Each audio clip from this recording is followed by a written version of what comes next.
RKB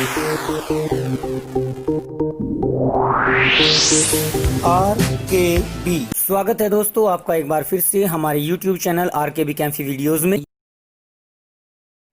NCERT book का आपका aldehyde, ketone और कार्बोक्सिलिक अम्ल के अभ्यास के प्रश्न हम आपके सामने प्रस्तुत करने जा रहे हैं। अभी तक हमने आपके सामने इस चैप्टर की थ्योरी और पाठ्य निहित प्रश्नों का कंप्लीट सॉल्यूशन आपके सामने प्रस्तुत कर दिया है, लेकिन आज से हम आपके सामने लेकर आए हैं इस चैप्टर के अभ्यास के प्रश्नों को। तो इसमें अभ्यास के प्रश्नों में जो सबसे पहला प्रश्न दिया गया है, आइए उसको देख लेते हैं एक बार उसमें क्या दिया गया है। अभ्यास के प्रश्नों में जो 12वें चैप्टर में आपका पहला प्रश्न दिया है उसमें कहा है कि निम्नलिखित पदों या शब्दों से आप क्या समझते हैं, प्रत्येक का एक एक उदाहरण दीजिए। जैसे यहाँ पर पहले में साइनोहाइड्रिन है, फिर acetal, सेमीकार्बेजोन, aldol, Hemy acetal, ऑक्सिम, कीटल, imine, 2,4-DNP व्युत्पन्न और सिफ अक्षारक, इन सब के बारे में आपको परिभाषित करना है और उदाहरण देना है। इस क्वेश्चन में आपको अनेकों परिभाषाएं करनी हैं, जिनमें सबसे पहली परिभाषा आपको साइनोहाइड्रिन की दी हुई है। इन जो ये परिभाषाएं दी हुई हैं, इसके साथ साथ आप लोगों को इनके उदाहरण भी देने हैं। तो यहाँ साइनोहाइड्रिन की परिभाषा क्या है, देखिए कोई भी कार्बोनिल यौगिक C डबल बॉन्ड O, वो चाहे आपका एल्डिहाइड हो या फिर कीटोन हो, जब HCN के साथ योग अभिक्रिया देता है तो बने हुए यौगिकों को साइनोहाइड्रिन कहा जाता है। आप लोगों को इसकी परिभाषा लिखनी भी इसी प्रकार से है कि जब कार्बोनिल यौगिक एल्डिहाइड या कीटोन HCN के साथ योग अभिक्रिया करता है तो वह बने हुए यौगिकों को साइनोहाइड्रिन कहा जाता है। और उसके बाद ये सामान्य समीकरण आप लोग लिख सकते हैं। यहाँ पर आप HCHO फॉर्मेल्डिहाइड के साथ या फिर एसेटेल्डिहाइड CH3C डबल बॉन्ड OH के साथ या फिर कीटोन CH3CO CH3 के साथ किसी भी पदार्थ के साथ आप इन अभिक्रियाओं को लिख सकते हो। अगर मैं यहाँ पर केवल फॉर्मेल्डिहाइड के साथ अभिक्रिया लिखता हूँ तो आप उसी अभिक्रिया को इन अन्य पदार्थों के साथ भी लिखकर देखेंगे। और अगर मैं किसी क्वेश्चन में एसेटेल्डिहाइड के साथ लिखकर अभिक्रिया को प्रदर्शित करता हूँ तो आप एसीटोन और फॉर्मेल्डिहाइड के साथ भी उस अभिक्रिया को लिखकर देख लेना। जैसे यहाँ पर अगर मैं ये अभिक्रिया फॉर्मेल्डिहाइड के साथ लिख दूं तो इसमें जब HCN अभिक्रिया करता है, जैसे बताया था थ्योरी में कि जो कार्बोनिल समूह होता है वो आंशिक रूप से ध्रुवीय होता है। इसी प्रकार से यहाँ पर हाइड्रोजन पॉजिटिव चार्ज वाला और साइनाइड नेगेटिव चार्ज वाला हो जाता है। तो ये हाइड्रोजन तो अटैक करता है नेगेटिव ऑक्सीजन पर और साइनाइड अटैक करता है इस कार्बन पर, यानी योगात्मक यौगिक हो जाता है CH3 CHOH और CN। जैसे ये यौगिक आपका एसेटेल्डिहाइड है, एसेटेल्डिहाइड ने जो यौगिक बनाया उसका नाम बोल देंगे एसेटेल्डिहाइड साइनोहाइड्रिन। तो इस प्रकार से ये पहला पॉइंट साइनोहाइड्रिन की परिभाषा हमने दे दी। अब इसके बाद जो अगली परिभाषा यहाँ पर सेकंड पॉइंट में आपको दिया गया है वो एसीटल दिया हुआ है, लेकिन इसी के साथ साथ आगे आपका एक पॉइंट और दिया हुआ है हेमी एसीटल। तो मैं यहाँ पर इन दोनों को, क्योंकि एक ही अभिक्रिया में ये दोनों आते हैं एसीटल भी और हेमी एसीटल भी, तो यहाँ पर हम इन दोनों को एक साथ लेकर चलेंगे। तो एसीटल को बताने के लिए यहाँ देखिए, जब भी C डबल बॉन्ड O समूह युक्त यानी जो कार्बोनिल समूह युक्त यौगिक होते हैं एल्डिहाइड और कीटोन, वो जब एल्कोहल के साथ क्रिया करते हैं, एल्कोहल का सामान्य सूत्र ROH हम लेकर चल सकते हैं, तो इसमें फिर वही पोलर नेचर ले लिए, कार्बन पॉजिटिव ऑक्सीजन नेगेटिव और हाइड्रोजन पॉजिटिव ऑक्सीजन नेगेटिव। तो ये हाइड्रोजन अटैक करेगा ऑक्सीजन पर और ऑक्सीजन अटैक कर देता है कार्बन पर। तो यहाँ पर जो फाइनली यौगिक बन रहे हैं तो वो COH और OR के रूप में प्राप्त हो जाते हैं। इस यौगिक को हेमी एसीटल कहा जाता है। अब इसकी परिभाषा हम किस प्रकार से लिखेंगे, देखिए जब कार्बोनिल समूह पर एल्कोहल का एक अणु अभिक्रिया करता है तो बना हुआ अस्थायी यौगिक हेमी एसीटल कहलाता है। यह हेमी एसीटल साथ के साथ दूसरे एल्कोहल अणु के साथ क्रिया करके COR बना देता है, जिसे एसीटल समूह कहा जाता है। यानी अब अगर हम एसीटल की या हेमी एसीटल की परिभाषा लिखें तो वो कुछ इस प्रकार से लिख सकते हैं कि जब कार्बोनिल यौगिकों पर एल्कोहलों का एक अणु अभिक्रिया करता है तो वह एक योगात्मक यौगिक बना देता है, जिसे हेमी एसीटल कहते हैं, और यह यौगिक अस्थायी होता है। अब इसी के साथ साथ इसी में ही हमें एसीटल की भी परिभाषा जोड़नी है। यह बना हुआ अस्थायी यौगिक एल्कोहल के दूसरे अणु के साथ क्रिया करके एक स्थायी यौगिक द्विप्रतिस्थापी यौगिक एसीटल बना देता है। इसमें देखिए जो ये आपका H है ये आपका R से प्रतिस्थापित हो जाता है। तो इस प्रकार से इसे योगात्मक यौगिक भी कहा जा सकता है और हम प्रतिस्थापी शब्द का भी प्रयोग यहाँ पर कर सकते हैं। तो इस प्रकार से हेमी एसीटल और एसीटल हो गया। इसके पश्चात अगली परिभाषा अगर हम लेकर चलें तो वो आती है आपकी सेमी कार्बेजोन की। सेमी कार्बेजोन, तो ये सेमी कार्बेजोन क्या है?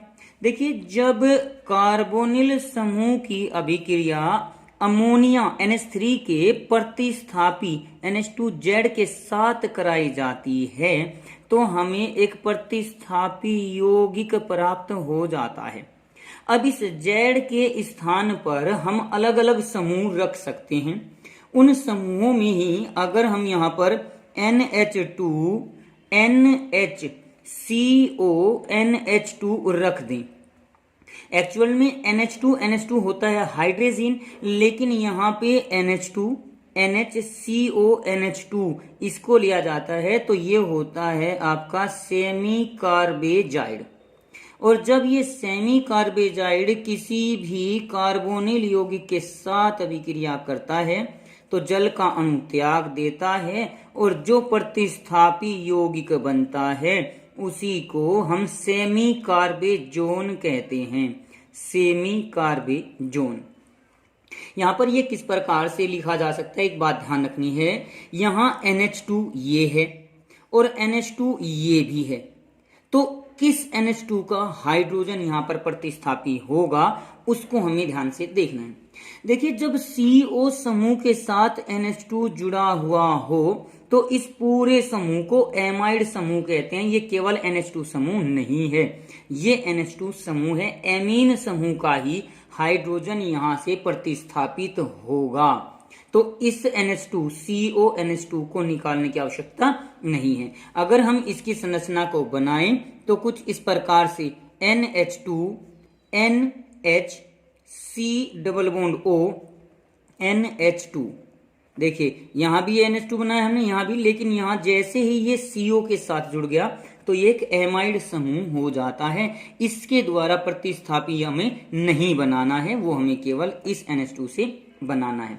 तो जब कोई कार्बोनिल यौगिक सेमी कार्बेजाइड के साथ अभिक्रिया करता है तो बने हुए यौगिकों को सेमी कार्बेजोन कहा जाता है। जैसे कि अगर हम यहाँ पर एसेटेल्डिहाइड ले लें तो ये यौगिक हो जाएगा एसेटेल्डिहाइड सेमी कार्बेजोन।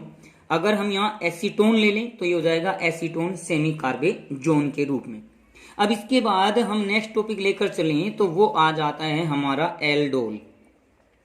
एल्डोल के बारे में इसमें पूछा गया है। एल्डोल क्या होता है कि जहां पर ये कार्बोनिल समूह जुड़ा हुआ है उससे आगे के कार्बन्स को हम एल्फा बीटा आदि रूपों में वर्गीकृत कर सकते हैं। तो एल्डोल संघनन में जब कोई एल्फा हाइड्रोजन युक्त कार्बनिक यौगिक कौन सा? कार्बोनिल होना चाहिए। एल्फा हाइड्रोजन युक्त कार्बोनिल यौगिक तनु NaOH की उपस्थिति में संघनित होता है तो बने हुए यौगिक को एल्डोल कहा जाता है। एल्डोल यानी एल्डिहाइड और एल्कोहल जिसमें दोनों समूह उपस्थित हो उसको एल्डोल कहा जाता है। अब यहाँ पर जैसे CH3CHO को लेकर चलें तो यहाँ पर इसका दूसरा अणु यानी CH2CH के रूप में इसको लिख सकते हैं CH3 को हमने इस प्रकार से लिख दिया, सिंगल बॉन्ड CHO। तो ये अटैक कर लेता है इस ऑक्सीजन पर और तनु NaOH की उपस्थिति में बना देता है CH3COH, ये H same to same, single bond CH2, single bond CHO। इस यौगिक को देखिए, इसमें एल्डिहाइड समूह भी है, ओल समूह भी है, इसी को एल्डोल कहा जाता है। और जब इसको गर्म कर दिया जाता है तो गर्म करने पर यह जल का एक अणु निकाल देगा और बना देता है CH3CH double bond CH single bond CHO, जिसे एल्फा बीटा असंतृप्त यौगिक कहा जाता है। तो एल्डोल के बारे में आप ये समीकरण लिख सकते हो। एसेटल्डिहाइड इस अभिक्रिया को देता है, एसीटोन भी इस अभिक्रिया को देगा। अब एल्डोल के बाद आपके यहां पर ऑक्सिम का नाम दिया गया है। ऑक्सिम क्या होते हैं? ऑक्सिम्स, ऑक्सिम्स के रूप में भी इसको लिखा हुआ आपको मिल सकता है। अब यहां पर प्रतिस्थापी यौगिक के रूप में पढ़ाया गया है आपको कि जब कार्बोनिल समूह NH2OH यानी हाइड्रोक्सिल एमीन के साथ अभिक्रिया करता है तो बना हुआ प्रतिस्थापी यौगिक C डबल बॉन्ड NOH को ही ऑक्सिम कहा जाता है। फार्मेल्डिहाइड होगा तो फार्मेल्डिहाइड ऑक्सिम, यहां पर केवल H लगा देना, ये आपका फार्मेल्डिहाइड ऑक्सिम। अगर हम यहां पर CH3 लगा दें, एसेटल्डिहाइड की अभिक्रिया कर दें तो एसेटल्डिहाइड ऑक्सिम, और अगर हम यहाँ एसीटोन की अभिक्रिया कर देते हैं तो एसीटोन ऑक्सिम हो जाता है। अब इसके पश्चात आपका एक शब्द आया है कीटल। अभी हमने आपको एसीटल और हेमी एसीटल बताया है। एसीटल अल, अगर हम इसको इंग्लिश में लिखें एसीटल बनता है अल, अर्थात एल्डिहाइड और एल्कोहल से, जैसे एसिटेल्डिहाइड और अल यानी एल्कोहल वाला अल जोड़ दिया, तो जिसमें आपका एल्कोहल का योगात्मक यौगिक एसिटेल्डिहाइड या एल्डिहाइड पर हो उसको एसीटल, और अगर एल्कोहल का योग कीटोनों पर हो जाए तो उन यौगिकों को कीटल कहा जाता है। इसकी समीकरण कुछ इस टाइप से ले सकते हैं, CH3 C double bond O, ये एसीटोन हो गया। इस पर हमने एल्कोहल C2H5OH की अभिक्रिया कराई तो ये O negative H positive, O negative C positive, तो H अटैक करेगा इस ऑक्सीजन पर और ऑक्सीजन अटैक करेगा इस कार्बन पर, यानी अभिक्रिया हो जाएगी CH3, C के ऊपर हमारा आ गया OC2H5 और OH। ये यहां पर कीटल, हेमी कीटल बोला जाएगा क्योंकि कीटोन ने इसके साथ अभिक्रिया की है। अब इसी की अगर हम दूसरे अणु C2H5OH के साथ फिर से क्रिया कर दें तो ये हो जाएगा CH3 ट्वाइस, इसको हमने लिख दिया, C same to same, OC2H5 same to same, और एक नीचे हो जाएगा OC2H5 जिसका नाम कीटल हो जाएगा। तो जब एसिटेल्डिहाइड या एल्डिहाइड इस प्रकार की अभिक्रिया देता है तो उसको एसीटल कहा जाएगा, एक अणु के द्वारा हेमी एसीटल। यहां पर जब कीटोन अभिक्रिया करता है तो एक अणु के लिए हेमी कीटल और दो अणुओं के योग के लिए प्रतिस्थापन के लिए इसको कीटल कहा जाता है। अब इसके पश्चात आपको पूछा गया है इमीन के बारे में। अब इमीन क्या होता है? देखिए यहां पर हम बार बार कार्बोनिल समूह के साथ NH2 और Z के रूप में लेकर चल रहे हैं। जो प्रतिस्थापन अभिक्रियाएं थी थ्योरी में भी आपको इसके बारे में बताया गया था, जिसमें आपका NH2 यानी इसके एक Z के जो अमोनिया NH3 होता है उसके एक हाइड्रोजन के स्थान पर हमने NH2 रख दिया तो वो हाइड्रेजीन हो गया। अगर हम इसको NH2 NHC6H5 लिख दें तो ये हो गया था हमारा फेनिल हाइड्रेजीन, और इसके साथ साथ अगर हम यहाँ पर NH2 के साथ Z के स्थान पर R लिख दें तो ये हमारा हो जाता है प्राथमिक एमीन। और जब भी कोई प्राथमिक एमीन कार्बोनिल यौगिकों के साथ क्रिया करता है तो बना हुआ यौगिक ही एमीन कहलाता है। यहाँ पर ये NR आ जाएगा और -H2O निकल जाता है। इस यौगिक को इमीन कहा जाता है। जैसे फार्मेल्डिहाइड लेंगे, फार्मेल्डिहाइड एमीन, यहां पर इमीन आ जाएगा CH3 के लिए। इसको हम CH3 C2H5 कुछ भी लिख सकते हैं। तो यहाँ C डबल बॉन्ड N और R जो आया ये आपका इमीन यौगिक कहलाता है।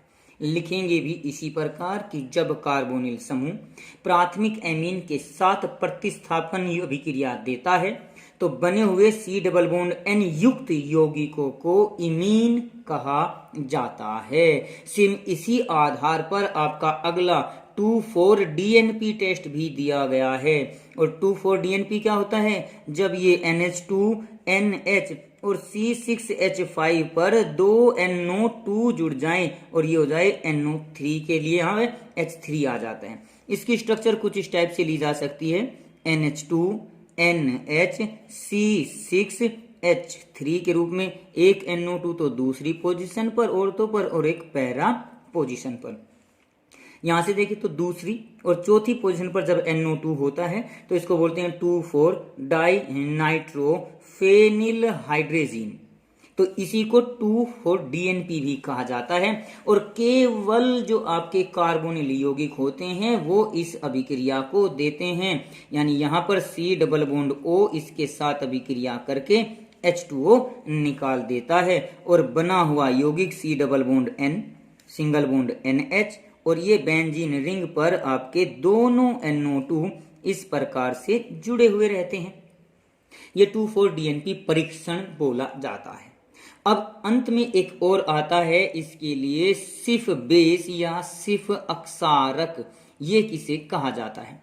सामान्य तौर पर जो आपके बेंजल्डिहाइड होता है यानी C6H5CHO वो एनिलीन, जैसे अभी हमने प्राथमिक एमीन पढ़ा है, यहां पर जो एरोमेटिक प्राथमिक एमीन होता है NH2C6H5 एनिलीन, ये आपका एनिलीन है और ये आपका बेंजल्डिहाइड है, यानी दोनों के दोनों आपके एरोमेटिक यौगिक होते हैं। तो जब ये परस्पर अभिक्रिया करेंगे तो यहां भी प्रतिस्थापन अभिक्रिया -H2O के रूप में लिखी जा सकती है। जो बाकी बचा उसको लिखते हुए चले जाइए, यानी हो गया C6H5CH double bond N C6H5। जो ये यौगिक बना इसको बोलते हैं बेंजेलिडीन एनिलीन और इसी को सिर्फ अक्षारक या सिर्फ बेस कहा जाता है। अब आप इसको लिखोगे कैसे उसको मैं बता रहा हूं कि जब बेंजल्डिहाइड अर्थात एरोमेटिक एल्डिहाइड और एरोमेटिक प्राथमिक एमीन यानी एनिलीन परस्पर अभिक्रिया करते हैं तो बने हुए यौगिकों को एनिल यौगिक या बेंजिलिडीन एनिलीन या सिर्फ बेस कहा जाता है। तो इस प्रकार से आपके इस पहले क्वेश्चन में जितने भी पॉइंट दिए गए थे उन सभी को हमने विस्तार पूर्वक आपको बता दिया। वैसे तो ये कुछ पॉइंट्स आपके थ्योरी में भी थे, लेकिन जब हम एक्सरसाइज को आपके सामने प्रस्तुत कर रहे हैं तो हमें ये सभी सोल्व करके आपको बताने थे। अगर इसके पश्चात भी आपको ऐसा कुछ लगता है कि अभी हमारी समझ में ये टॉपिक ये बिंदु नहीं आया है तो आप इनमें से जो भी पॉइंट रह चुका है उसको कमेंट बॉक्स में लिखकर पूछ सकते हैं। बाकी के बचे हुए क्वेश्चन हम आपसे नेक्स्ट वीडियो में साझा करेंगे। तो आज की वीडियो के लिए आपका धन्यवाद। आज की वीडियो में बस इतना ही। अगली वीडियो प्राप्त करने के लिए हमारे चैनल को सब्सक्राइब करें, वीडियो को लाइक करें और अगर वीडियो अच्छी लगे तो कमेंट्स करें और दोस्तों को भी शेयर करें।